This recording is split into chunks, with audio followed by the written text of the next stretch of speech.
छांगुर और आगरा वाले धर्मांतरण वाले गैंग की तरह अब तक छोटे मोटे कई लोगों की धर्मांतरण केस में गिरफ्तारी हो चुकी है। कुछ दबोचे गए हैं और कुछ तक योगी फोर्स के हाथ पहुंचने ही वाले हैं। लेकिन जबरन धर्मांतरण का धंधा रोकना सिर्फ पुलिस का काम नहीं है, लिहाजा हिंदू संगठन भी आवाज उठाने लगे हैं कि देश में जबरन धर्मांतरण के खिलाफ कोई कड़ा कानून होना चाहिए।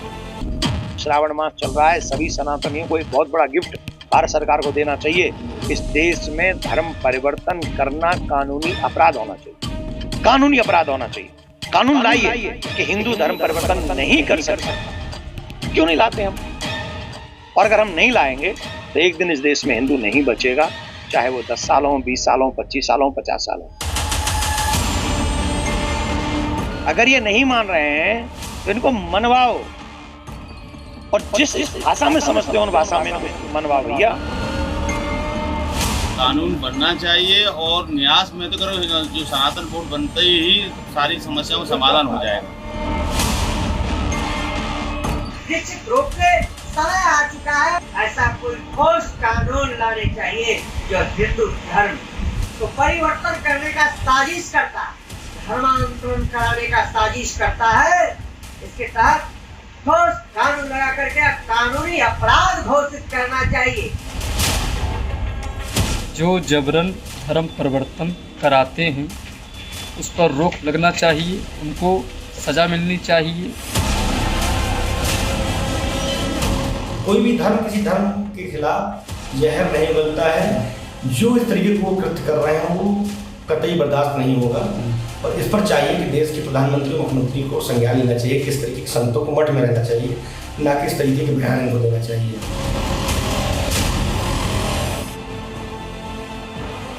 अवैध धर्मांतरण के खिलाफ देश में गुस्सा बढ़ता जा रहा है, जो संतों की जुबान से सामने भी आया। लेकिन आक्रोश की वजह है छांगुर जैसे लोग जो नफरत की बुनियाद पर हिंदुओं के खिलाफ साजिश का बीज बोते हैं। मगर अब तो योगी फोर्स ने छांगुर गैंग की नींव खोद दी है।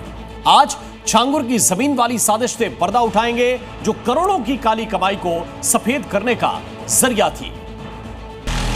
छांगुर के कुकर्मों की किताब का एक एक पन्ना खुलने के साथ ही साजिशों की स्याही से लिखी करतूतों की कहानियां सुनाई और दिखाई दे रही हैं।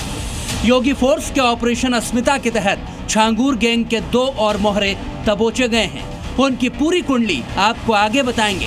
पहले एक बड़े खुलासे पर बात करते हैं, क्योंकि जांच एजेंसियों ने जब कड़ियों से कड़ियों को जोड़ा तो समझ आया कि छांगुर उर्फ जलालुद्दीन सिर्फ धर्मांतरण का धंधा नहीं चलाता था, बल्कि वो महंगी प्रॉपर्टी और जमीनों का खेल भी करता था।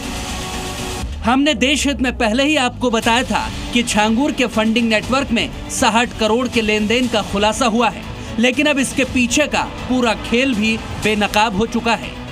ईडी की जांच में ये सामने आया है कि छांगुर और उसके सहयोगी विदेशों से मिले फंड को ठिकाने लगाने के लिए जमीनों की खरीद फरोख्त में बड़ा खेल करते थे।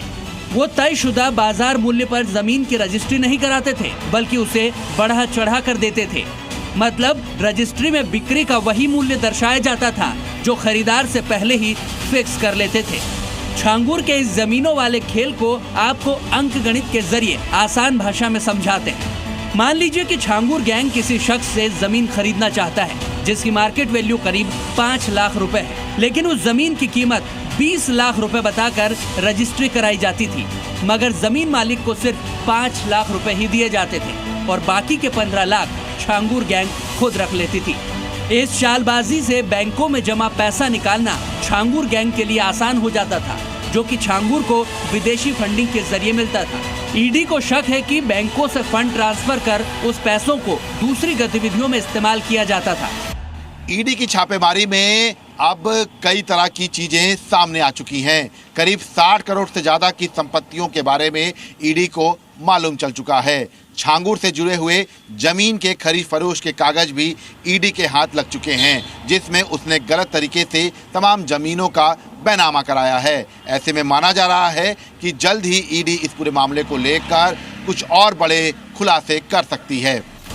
किसी और काम से विदेशी फंडिंग लेकर छांगुर ने भारत में उसे दूसरे कामों में लगाया, खासकर अवैध धर्मांतरण में, जिस पर जांच एजेंसियों की पूरी नजर है। 22 खातों में 60 करोड़ की फंडिंग और लेन देन का पूरा लेखा जोखा डिकोड हो रहा है। इसीलिए तो बलरामपुर में छांगुर गैंग से जुड़े लोगों पर ईडी की 20 टीमों ने 12 जगहों पर छापेमारी की थी। 13 घंटे तक चली इस कार्रवाई में छांगुर की सहयोगी नीतू के शोरूम और उसके ठिकानों पर भी पड़ताल की गई थी। रामपुर जनपद में 12 स्थानों पर करीब 20 टीमों ने 13 घंटे जांच पड़ताल किया है। यह वह मकान है जहां पर बीते दिनों इसको ध्वस्त कर दिया गया था। बुलडोजर के माध्यम से 3 दिन कार्रवाई की गई थी और इसे ध्वस्त कर दिया गया था। क्योंकि तमाम चीजें हैं, बाबा ने किन लोगों से जमीनें खरीदी हैं, पैसों के तमाम मामले हैं जिसको लेकर जांच पड़ताल चली है। इसके साथ ही बाबा के सहयोगी जो थे उनके यहाँ चली है। वहीं नीतू के 2 शोरूम है, वहां पर भी जांच पड़ताल चली है। ईडी ने छांगुर की काली कमाई के साम्राज्य की नींव हिला दी तो उधर उसके धर्मांतरण रैकेट को अंजाम देने वालों पर एटीएस ने प्रहार किया है। छांगुर के अवैध धर्मांतरण मामले से जुड़ी 2 और बड़ी गिरफ्तारियां हुई हैं। यूपी एटीएस की गिरफ्त में आए ये 2 आरोपी हैं। एक का नाम है शहाबुद्दीन और दूसरे का सबरोज। ये दोनों ही छांगुर से जुड़े मामले में हुई एफआईआर में वांटेड थे। दोनों ही यूपी के बलरामपुर के रहने वाले हैं और छांगुर के करीबी बताए जा रहे हैं। ऐसे ही गैंग के जरिए छांगुर अपना अवैध धर्म परिवर्तन का धंधा चला रहा था, लेकिन अब उसका जाल तोड़ने के लिए योगी फोर्स ने ऑपरेशन अस्मिता लॉन्च किया है, जिससे छांगुर का बचना नामुमकिन है। यह अभियान जिहाद के नाम पर अंतर्राष्ट्रीय जिहादी फंडिंग प्राप्त करने, रेडिकलाइजेशन की कार्रवाई करने और राष्ट्रीय सुरक्षा में सेंध लगाने के उद्देश्य से अवैध धर्मांतरण, डार्क वेब और अन्य नेटवर्क के जरिए गंभीर अपराध करने वाले अपराधियों के विरुद्ध है। छांगुर गैंग के अवैध धर्मांतरण कराने की राजदार हों या फिर विदेशी फंडिंग संभालने वाले मोहरे, सबकी रिपोर्ट और बारीक डिटेल वाली फाइल योगी फोर्स से लेकर केंद्रीय एजेंसियों की टेबल पर पहुंच चुकी है। मतलब छांगुर का धर्मांतरण का धंधा और जमीन का जाल सब नेस्तनाबूद होकर रहेगा।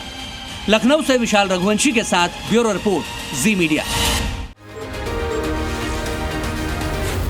जी न्यूज़।